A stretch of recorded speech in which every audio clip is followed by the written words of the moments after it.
you want to invest in a floating city or a floating resort, or let's say a floating city in international waters, because it's so bite-sized, because we can do this crowdfunding thing, you don't need a government to swoop in and invest $1 billion like they were talking about in South Korea. Or have you heard of Neom and the Line in Saudi Arabia? I was actually going to bring it up. Yeah, I think Yes. they're absolutely ridiculous as projects, but the fact that they're happening is just mind Yeah.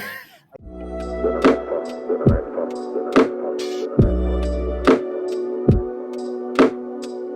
Thanks a lot for joining. I'm here with Mitchell from Stead. You guys have a cryptocurrency project that's supposed to help people rent and manage inflatable. Jesus, that's supposed to help and manage floating infrastructure. Maybe Oh, inflatable, yeah, but yeah. probably not from what I've read. Thanks a lot for joining, man. I mean, if you want inflatable, if you want to like use it to take out a loan to get a better tube to go down the river with, it's fine by me. You can do inflatables. It's whatever you feel like, man. Yeah, okay, no, that's sweet. Yeah, so we were talking a little bit beforehand, and I had a look at the website and everything, and it seems like a really cool project. So if you want to take it forward and introduce it, that'd be fantastic. This project started because we wanted to build a floating city where cryptocurrency would be the official currency, uh, kind of a total economic freedom, special economic zone. And you've probably heard of this kind of thing before, like Satoshi Island or Bitcoin Island have been ideas that are thrown around. It's a very similar thing, right? But specifically, the way that we want to do it is by building floating houses, so you can go anywhere in international waters and you can set up the special economic zone there, and that's usually called seasteading. Um, so if I can pull up, can I share my screen? Because I can show Uh, you a video of what we have in yeah, mind here. I think you should be able to. Because if you watch that video at the top, it kind of gives you a view of like there's boats coming in, they get past the seawall, there's people that get off and they're walking around the city, and you've got these, this very cool floating city vibe to it. Yeah. So basically, what these individual square units are is these are called arc pads, and these produce their own electricity, their own fresh water, their own food. They can be used to on the underside. You can grow fish, seaweed, oysters. You can grow groupers or milkfish or sea bass or whatever. Um, Right. So they're still sufficient, basically. Right, they're totally self-sufficient. They can. They're designed to handle very large waves, over 10-foot waves actually, and they Yeah. can clip together to form these kind of walkable streets. And they have built-in electricity grids, water grids, so they can share resources between them. So it's like a snap-together city, like you're building with Legos on the water. Right. That's the idea. Right, right. So once we That's cool. had this, yeah, yeah. So we came up with this blueprint, and we're actually building the prototype right now here in the Philippines because there's so many islands and there's so much beachfront. That's why we're building it right now. I'm like 2 miles away from the work site You're where it's being building a constructed. floating city. We're just building the first floating house. We're Right. building the first floating Okay. house. I actually today I'm kind of tired and it's late at night because I spent all day on a boat. We went probably about 5 hours to get to this island that's way out of the way. And I talked to the mayor over there, and we were talking to them about possibly building a floating resort to bring tourism to the island. And so Wow. that's been my whole day. And I get back and I'm covered in salt. It's in my hair. Like you, when you're out there and you're going through these big waves in this boat, the spray gets in and evaporates, and it just leaves little salt crystals in your hair, and you can't get Yeah. it out even when you wash. So Dude, that's wild. That's some really cool stuff you guys are doing. Sounds incredible. yeah, yeah, yeah. I mean, it is incredible. It's I love what I do. I love what we do. Um, I understand that a lot of people think they're going to view images and videos of this kind of thing, and they're going to think this is only for rich people. This is super expensive. Like I could never go to this floating city or buy a house here. But what people will do with normal land-based real estate is they'll go to a bank and they'll take out a mortgage, right? Because you don't have 200,000 or 500,000 sitting in your back Right. pocket. You don't just buy a house. You take out a loan. So we asked some banks, would you guys give out a loan for a floating house? And they said, what's a floating house? So we realized that we need this platform. We need this DeFi platform that's going to allow people to raise the funds necessary to build these floating houses. So that's how this started. We started off trying to create an alternative to mortgages. And Right. so, right. So we created Stead tokens so that people can buy time with a Seastead. You're technically you're buying a ticket to be on the Seastead, to be on the floating house. It's Right. So it acts kind of like a ticket to an event, to a concert. Then the person who wants to own the Seastead has to buy back these tickets to lease time with the Seastead. So if it's I need to lease it for 10 years and then I own it. So going back to the fisherman analogy, if there's a guy who wants a new fishing boat and we raise the funds to build the fishing boat, then he's leasing to own that fishing boat that he's now operating. He doesn't own it yet. He's just operating it for 10 years or 15 years. Once he's leased long enough by buying back and burning those tokens, now he owns the boat. So that's Right. kind of how the whole system works. So okay, so he's kind of putting a project out there on the website saying that, hey, I want to build this boat, and then people see the project and they kind of fund the project as you would crowdfund some it's kind of like a crowdfunding website. But then the guy, let's say they get the money, they build the boat, but they don't own the boat, they just operate the boat, and then Right. they have to burn tokens, almost as if Mhm. paying back the people that put the money in. Right. Right. So, why would someone fund a certain project as opposed to another one? Is there a difference between a group of people funding a boat or funding a underwater cage, or are there different incentives for different type of projects?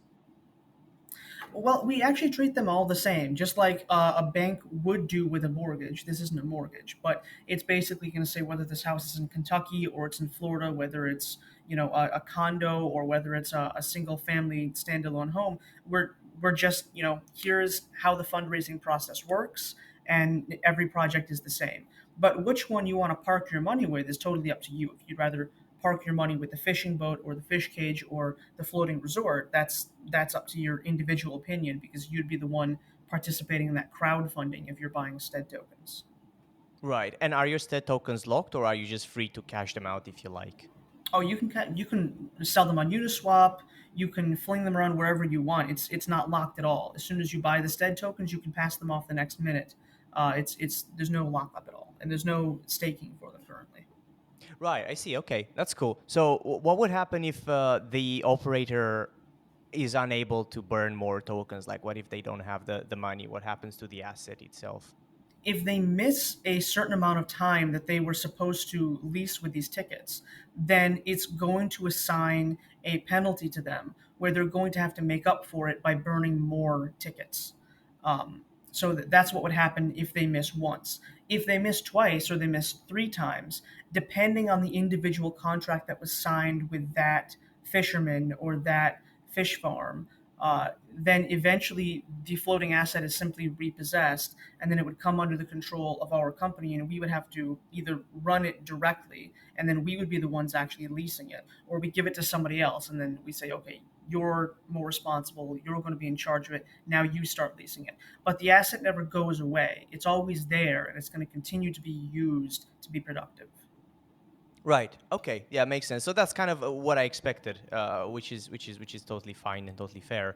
Right. That's cool. I wanted to also talk a little bit about tokenomics, which I noticed you've got on the website, and there's a few cool things there. So first of all, I noticed that the starting price would be $1.10 per token, and Mhm. then according to the website, the price would increase by about 7.8% or something like that. Is it? Yeah, seven point eight Yep. percent annually. If this token is going to be tradable on the market, how can you ensure this sort of linear, predictable growth of the token's price? That's a very good question.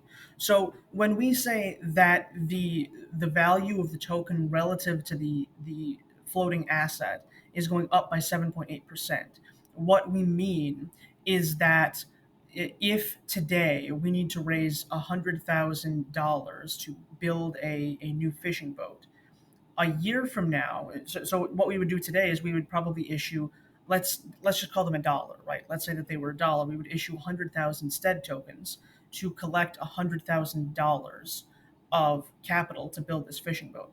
A year from now, it would be 92,000 stead tokens that we would issue.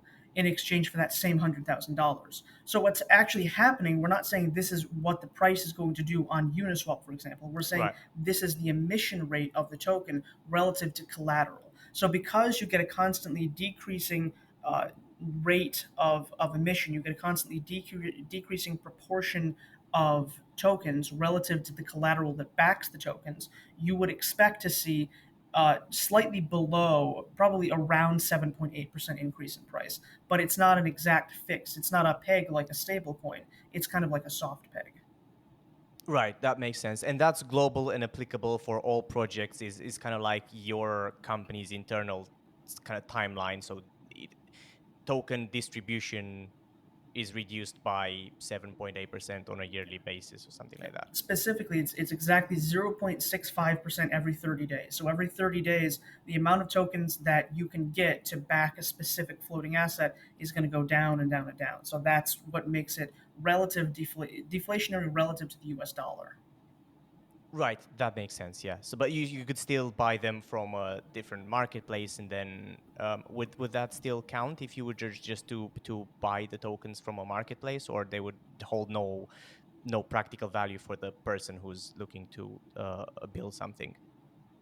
No, they still hold practical value no matter where you buy them from, because all of the tokens that are initially emitted then are being used to build floating assets, right? So if they came from our smart contract originally, and then someone puts them up on Uniswap, the tokens that you're buying on Uniswap are still tokens that were used in this fundraising process, so they're still collateralized.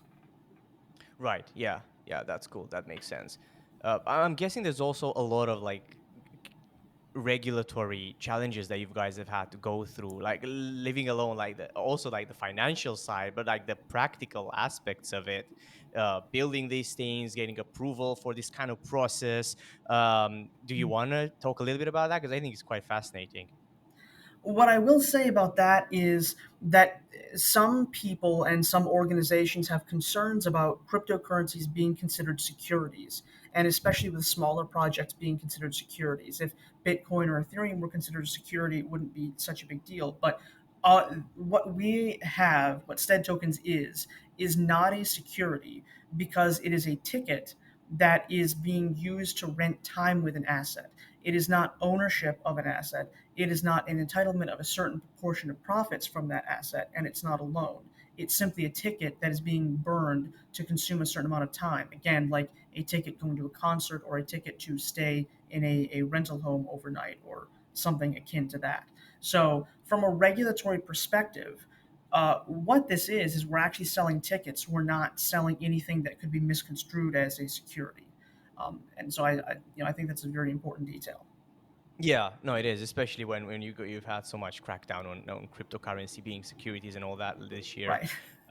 But I mean, the SEC kind of they lost the battle with Ripple, which is They did. great, but they've appealed and they've had their appeal approved, so it will continue on. I'm hoping that we will get some like regulatory clarity worldwide in the future, so that we're going to not have to deal with this kind of uncertainty, because a lot of projects take so many risks just by existing, because you don't know what's going to happen Right. a few years from now, right? So apart from the financial struggles, which are obviously there are uncertainties.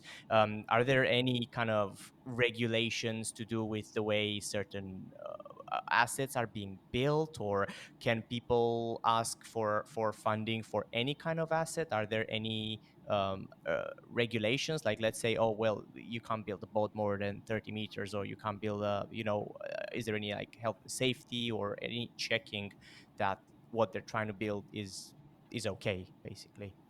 Right. So there's no restrictions on our end as with Stead on what you can fundraise for.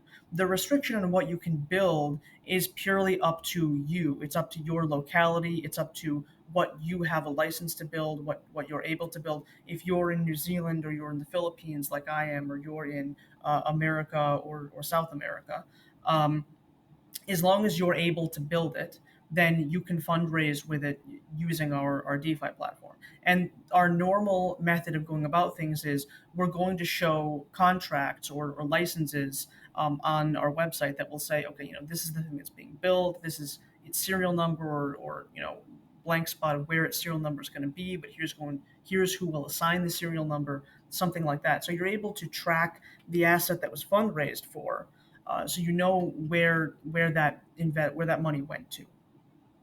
Yeah. Okay. Right. Cool. But it's kind of up to the individual. It's up to the operators. It's up to the people on that side of the equation to figure out what their regulations are in their area.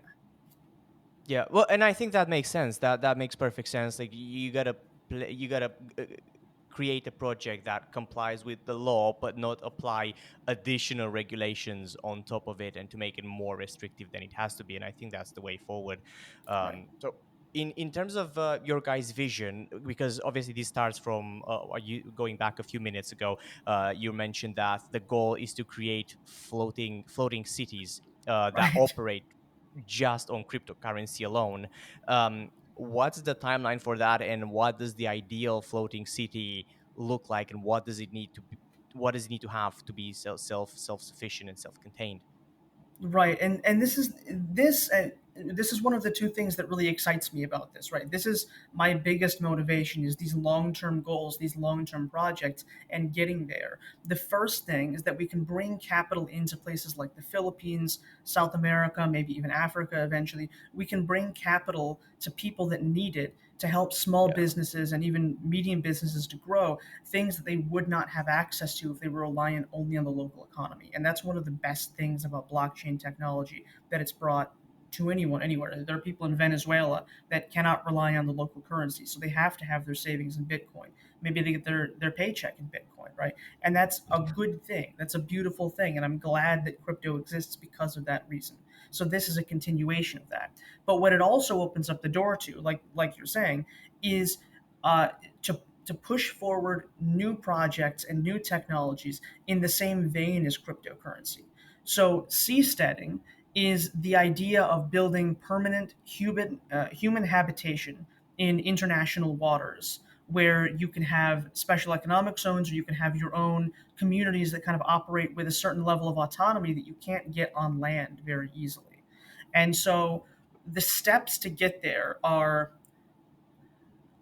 man, I think I'm writing a book about this right now. There's a lot of steps to get there. I've Oh, spent I a bet. year, Yeah. yeah, yeah. I've spent a year and a half engineering just the platform that the house sits on, and that's not even including like the three lawyers that we have, all the other engineers, the naval architect, the chemist, all these people who do like water purification. You know, Wow. there's a lot of stuff that goes into this, but the end goal is that we're going to have something called a seastead, called an arc pad, which is just a floating structure that a house sits on top of. It's turnkey, it's self-sustaining. You can buy one, you can put it in a bay near your home, and Yeah. and that's your floating house, right? That's your thing. But if you want to buy 10, or you want to buy 20, or you want to invest in a floating city or a floating resort, or let's say a floating city in international waters, because it's so bite sized, because we can do this crowdfunding thing, you don't need a government to swoop in and invest $1 billion like they were talking about in South Korea. Or have you heard of Neom and the Line in Saudi Arabia? I was actually going to bring it up. Yeah, I think Yes. they're absolutely ridiculous as projects, but the fact that they're happening is just mind Yeah. blowing. Like the fact that that It's a line is a money real sink. thing. It's a It's it's it's a $500 billion investment. It's incredible. I looked into it, and then not only that, but it's so weird. Like you're literally splitting this ecosystem for like 170 kilometers. You're creating this line, and all of the life in that desert that used to travel from this side of the desert to that one, they're not going to be able to anymore. It's so no. weird. And I then the logistics are a nightmare. Like they're talking Yeah. maglev trains and underground. Like it's nuts. Yeah, I know about it. Right, right, right. I think that individuals, what Wall Street calls retail, just ordinary people, can do a better job than the government 99.9% of the time. So that whole line Neom thing, that's a big money sink. That's, like you were saying, $500 billion to build. Part of the line is the most famous one, but part of it is also a floating city that they're building in the Red Sea. It's like halfway on Hmm. the coast and then halfway in the water. If you've seen pictures of that, Yeah. and We could build that with arc pads, with the things that we've spent a year and a half designing. We could build something to house that many people for 1/100th of the cost. And not only is it 1/100th of the cost, and it's also producing its own electricity, like I said, its own food, its own fresh water, totally self-sustaining, totally independent, even if you're 100 miles away from the rest of civilization. Not only can it do all of that for 1/100th the cost, but you don't need that $2 million to build the floating city up front. You can get $40 from this guy, $400 from that guy, and just slowly crowdfund your way up. So as complicated as building a floating city with a blockchain based economy sounds, it is very much doable. It is not just feasible, it's actually easier than you might think. If I can talk for a second about Sure. what we're doing, sure. What we're doing with the arc pad that we're building right now, this prototype floating house. Once we put it in the water, we're going to wrap a net down around the spars. Now the spars are these big concrete columns that the platform sits on, and they have EPS foam in the center. So it's almost hollow. It's like a big concrete column, but it's actually buoyant. It's lighter than water. So Right. it So it doesn't floats. move. It's static, but on water. Right. So if you get a big wave that comes along, it'll go under the platform because the platform is raised above the waves. So you can be in rough water and you're perfectly still. So that's the beauty of spars. That's what oil rigs are on. It's the same technology, just scaled way down. Yeah. And so you wrap a net around the spars, you've got a fish cage.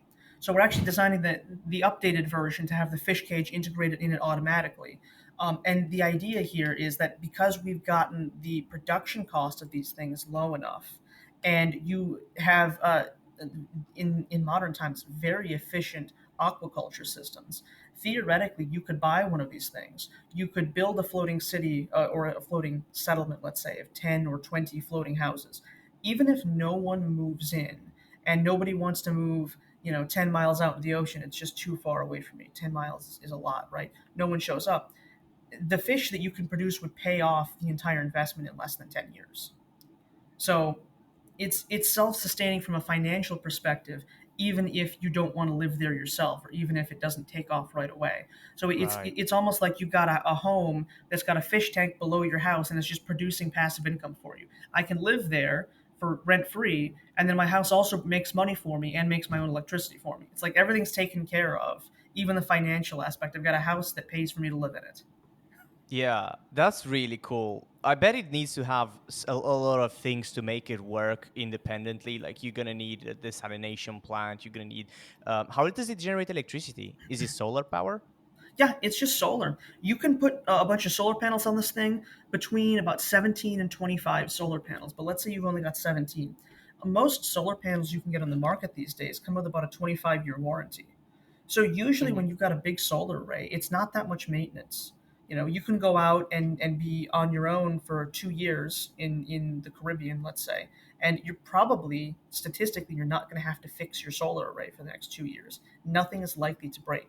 We've actually made the structure itself, the Seastead, the floating house, to have such ridiculously low maintenance that you should only have to do maintenance on it maybe once every 5 years.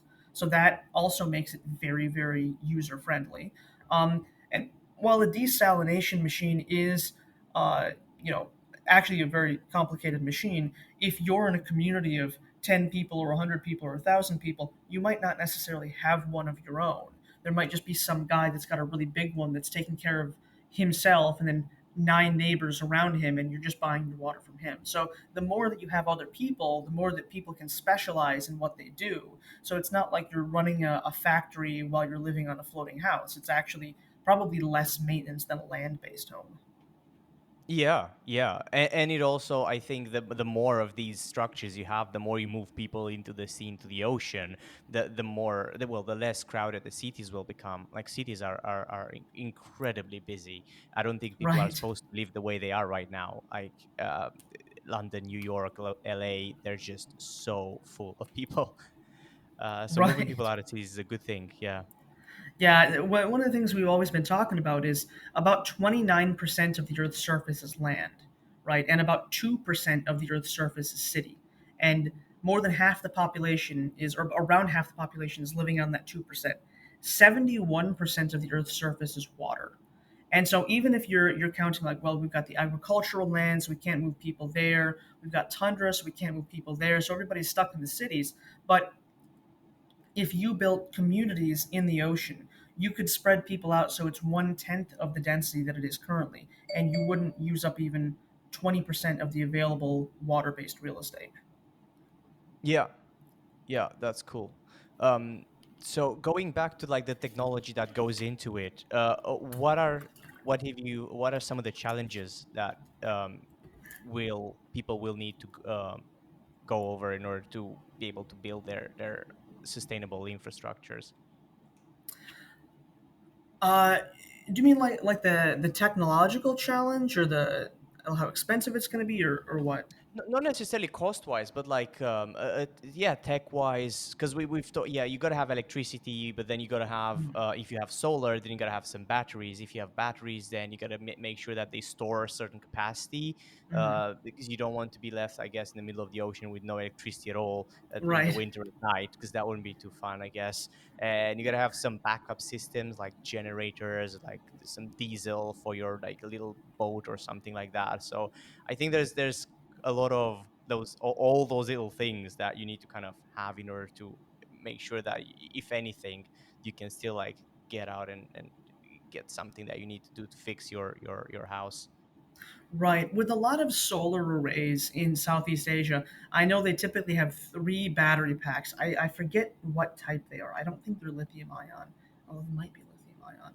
But they'll have three independent batteries, kind of like the Tesla Powerwall that you've seen, but Yeah. they just sit in the floor. And so what you can actually do is you can build that into the floating platform, or you can just have that in a closet somewhere inside the house. And so right there, usually that's about enough power for 14 hours. So the sun doesn't go down for 14 hours. So you're good to go if you've got three battery packs. So you've got your solar array above, you've got your battery packs below. Like you're saying, it is a good idea to have a diesel generator. Our work site, we're building the prototype. We bought a diesel generator last week, and it cost us, I think, about $1,100. So that's Yeah. not necessarily a deal breaking cost either. And diesel is not a huge expense if you're only going to use it maybe once every couple of weeks, if you have, or probably less, just whenever your batteries run out. Yeah, yeah, exactly. Like it makes sense to have those kind of things. So obviously, you guys know a lot about this, and are you actively building these, or are you actively looking to help people build their own? Like, do you guys get it? Because do you guys get involved into the process of people building their own? Do you advise at all, or anything like that?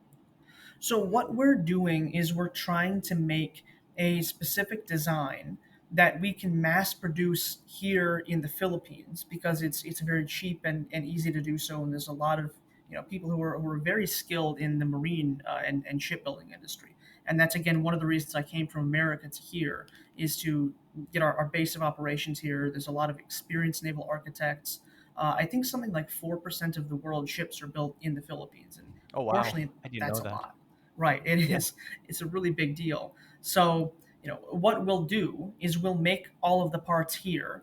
And if somebody wants to put a floating house somewhere in the Atlantic or the Indian Ocean or something like that, we can stuff it all into a shipping container, send the shipping container to the beach that you're standing on where you want to set this up, open the box, and then it's all plug and play. It's just bolts. It's just, there's no welding, there's no difficult construction. Everything is just, you need a wrench, and you can put it together yourself. Um, and that, that sounds a lot less complicated than building an ordinary house on land. And shockingly, it is a lot less complicated because if you learn about, and I know this is a crypto blog, so I don't want to like annoy your viewers, but this is just, No, they no, it's are. cool. Honestly, it's fascinating. I think it's really cool. I want to, yeah, I want to learn more about it. I like it.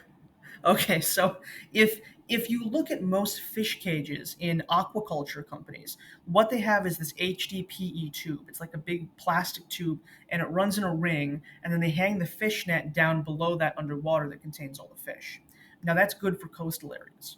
When you go into deep water where the waves get bigger and the currents can get a bit stronger, what they'll have is kind of like a big steel cage that's like a giant donut, and then they put the net inside of that. If you can make something like that, where the cage, where the spars of this platform, imagine an oil rig going down, Now Mm-hmm. imagine those spars of the oil rig have connecting rods reinforcing the whole thing. You've Mm-hmm. basically got a fish cage right there. So surprisingly, if you start from the perspective of I'm going to build a deep sea fish cage, I'm going to build it out of steel or better yet fiberglass because fiberglass doesn't rust, and so it's going to last 100 years with no maintenance and it's not going to fall apart, unlike steel. Again, this is actually a very low maintenance thing to build and a very simple thing to build. You start with a fish cage and you're halfway there. It's really not as complicated as some people might make it out to be. There was this company, and I think it was somewhere in Europe, and they were saying, "We'll build you." It was like a miniature oil rig, kind of like what we're doing. We'll build you Uh-huh. your own private island for $1 billion, and it's like people look at that and they think that's a reasonable price, but it really does not have to be a very expensive thing. Yeah, a billion, just $1 billion, guys. We will build you. Yeah, Yeah, just send it over. We'll get it all sorted for you. Just yeah, 1 billion. exactly. Yeah, But no, that's cool. there was so much empty area. Sorry, I'll let you ask me another question. Go ahead. No, no, no. You go ahead. I have a lot of things in regarding the project that I want to go through, but I think this is good. Okay, yeah, we'll get back to Stead in just a second. So, I'm sorry. It's just Stead is important, but like this is my passion is the building the floating cities. When America was being colonized, a lot of land along the coast was just empty. There was nobody living there, right? So you show up, you come in from Europe, you show up, you plant some tobacco crops or whatever, you build a little plot of land and put your little log cabin house and you own a house. And everyone can do this. Everyone can show up. They can build their own plot of land and they can live their life how they want to. And that doesn't really exist anymore. But if we look at the ocean as this big empty area that everyone's crowded in the cities, on the land, you look at this as kind of another area where we can have human habitation. We can expand out and occupy this area and make it productive. Not only does it open up this whole new avenue of freedom, this whole new avenue of productivity and independence and bringing back this thing that hasn't really been available to humans in hundreds of years.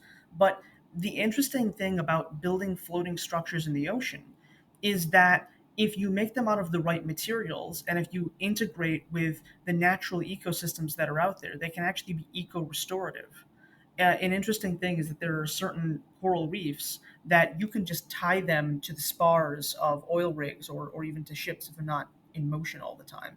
And they will Right. grow onto the structure. You can have floating coral reefs and big populations of fish and octopus and all these things. And it's like, you think of a city as being really industrial and polluted, but it could actually be the most green or blue thing you've ever seen.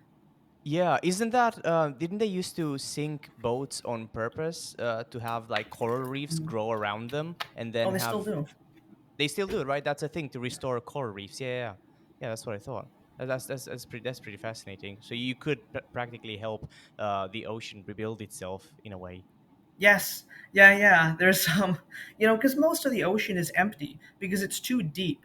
Past about 200 meters of depth, there's not enough sunlight that penetrates for anything to photosynthesize. And because most of the ocean is on average about 4.8 to 5.8 kilometers, that's like the abyssal plain, right? That's kind of the floor of the ocean. If you look at the whole Earth, that's the average depth. Um, so there's no seaweed that's going to root down there and then grow all the way up to the top. It just can't do that. So the Yeah. only thing that's photosynthesizing in most of the ocean is algae, is phytoplankton. And it's so dispersed and it can flow around so far that it makes it hard for them to feed, it makes it hard for them to reproduce. So you really need some kind of solid static object. And once you put that in deep water, that becomes the new basis of the ecosystem. So if you look at most of the ocean as a desert, and that is what it is, we can turn the whole thing into a rainforest because you compare coral reefs with rainforest. Coral reefs are more productive. They produce more oxygen, they produce more animal life, they produce more of everything. And the only difference between a coral reef and the abyss is just something for a coral to hold on to. So you talk about like rebuilding ecosystems, and yeah, this does it. This does everything. It lets you get a house that pays itself off. It lets you build new communities that have freedom and blockchain based economies and let you start whatever company you want, do whatever you want. And it also builds up the ecosystem. So it's a really great technology that is kind of coming about. And it's not just us either. There's actually two other companies that are working on these technologies. Okay, so floating structures then they are actively worked on by more than one organization. They're are they? Do you think they're the future Yes, of I do. humanity? I Okay. basically dedicated my entire life from this point forward to seasteading. So so Oh maybe I'm wow. biased a little bit, but Okay. yeah, I do. Do you live on a houseboat? I right past those curtains is the beach. I'm right on the beach, but I don't have a houseboat, Damn. unfortunately. I Nice. wish Yeah, I did. I have a friend that lives on a houseboat. He's in the Netherlands though, so he's not in the ocean. He's in one of the canals, Yeah, yeah. and he kind of bought himself this old like old boat because it's kind of what you do. You get an older boathouse and then you restore it, and then you just live in it. Right. Yeah, yeah. And that's yeah, that's a really good way to go. And if you get, it depends on what kind of boat you get. Because if you get one that's in the canals in the Netherlands, I don't know necessarily if he's got a sailboat, but if he's got the right kind of sailboat, he can go all around Europe. And they're really expanding the canal system in Europe as well. So, but if he's got a sailboat, he could go to America. He can go to, again, it gives you this kind of freedom that you don't have if you live on land, which I think is very cool. Yeah, for sure. Almost weird that we've evolved to live on land if you think about it, considering how much ocean water is there. We just got out of the ocean one day and we're like, okay, it's time to leave the waters.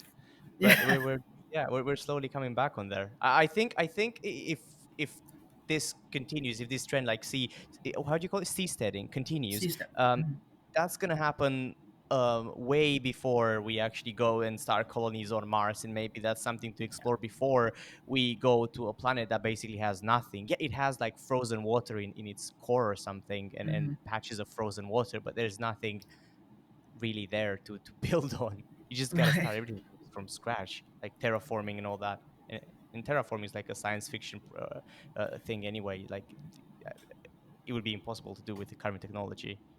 Right. Yeah, I don't know a lot about terraforming.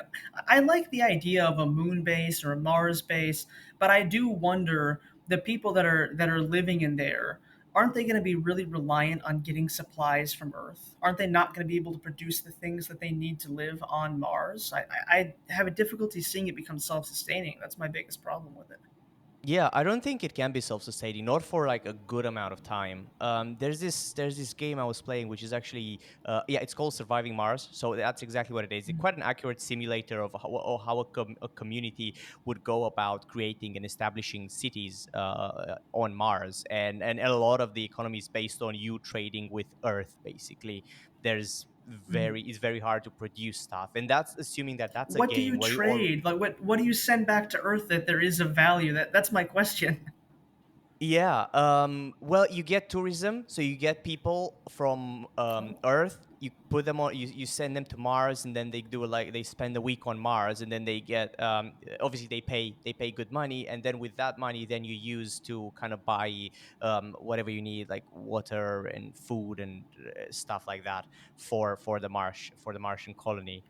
Um, but I mean, thinking about it, and Uh, I've never thought about seasteading, but thinking about it, it just feels like we should probably do this first before exploring right. Mars. Yeah, Yeah, and that's the thing is when it does get brought up by governments, it's kind of like we're going to build this coastal city, but the gimmick is that it's like it's partly in the water. But I think that there's some crossover between seasteading and cryptocurrency in that governments to some degree don't want to lose control. Do you know what I mean? And if you build a city and it can just drift away, then imagine imagine like France, or imagine Poland builds a city and it's in the Baltic and now all of a sudden it's in the Mediterranean. They'd have a lot less influence over it all of a sudden. So it'd be more difficult to maintain that control. But the ability for people to act independently and to make their own choices, that's why cryptocurrency is probably the future of money. I yeah. think that what's on the blockchain, tokenized assets, tokenized real estate, tokenized boats, in this case, or floating houses, um, is that's the way that a financial system ought to be done. Because the alternative that we've seen is high inflation and in some countries hyperinflation, and it just doesn't work when you have a handful of politicians who are just making these, shot calling on here's how the economy should be. They don't necessarily know what they're doing. Oh yeah, I completely agree with that, especially when it comes to decisions regarding tech. Like regulation always plays catch up with tech, and often in the wrong way, because Right. instead of trying to understand it, you're trying to figure out how to control it. Instead of trying to understand Hmm. how Bitcoin can help the economy, it's like how can we integrate this new thing, which has nothing to do with the current monetary system, into the Right. existing system, right? It's just And it it's doesn't such a weird. fit.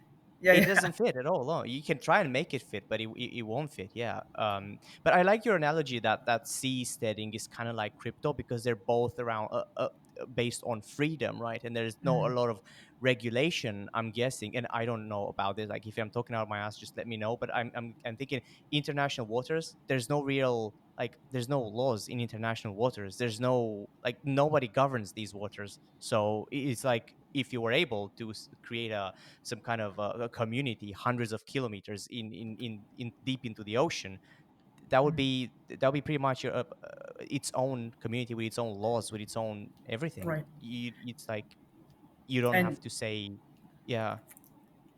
yeah, and that's one of the benefits too. Is one of those rules could be okay. Now that we're out here in the middle of the ocean, the new rule is you don't have to listen to. I don't know if I'm going to get, the SEC is going to come after me, and I don't know how angry Gary's going to be to hear this. But Ah, one of the new rules is you don't need to worry about what the SEC says. So now you can make your crypto project and don't worry about anything. And if they're based in that city, if they're out there in the ocean, then they can do that. It's what the community decides to do. Like how a DAO is a decentralized company, you've got a Seastead, it's a decentralized city. It's the whole thing. yeah, yeah, exactly. Well, you're gonna have Gary Gensler just going on jet skis or something, just Yeah, trying to hunt down the seasteads. right. It'll be crazy. Yeah, but that's such a cool idea. But going back to the tech itself, what's it built on? What platform is it built on? So we're going to be putting Stead on Polygon first, and from there we may put it on other layer twos. But it's going to be it's EVM, so it's all written in Solidity, and what we're actually going to be doing when we launch this project is we're going to have a short window where we have a discount period, and you're going to be able to get these tokens, which would normally be $1 or $1.10. They're going to be at a 20% discount temporarily until we sold a certain amount of them, and then immediately all of the tokens following that are back to the normal price.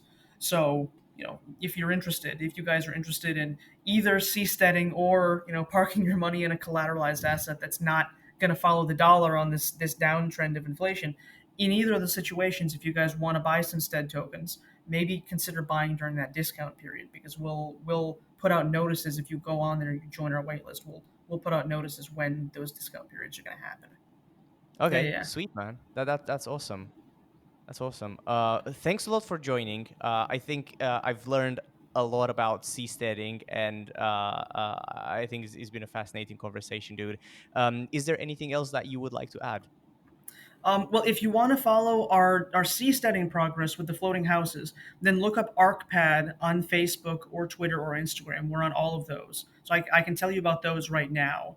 Um, the only thing that the only thing else I guess I want to say is, I hope that people are interested in some of the ideas that we talked about today. If you guys want to help developing economies and small businesses in these undeveloped areas, or if you are interested in helping to build a floating city and you guys have questions about how all this stuff works, anybody's free to shoot me a message on our social media platforms. Awesome, dude. Thanks a lot. All right, thank Thank you. you. Bye, everybody. Take care.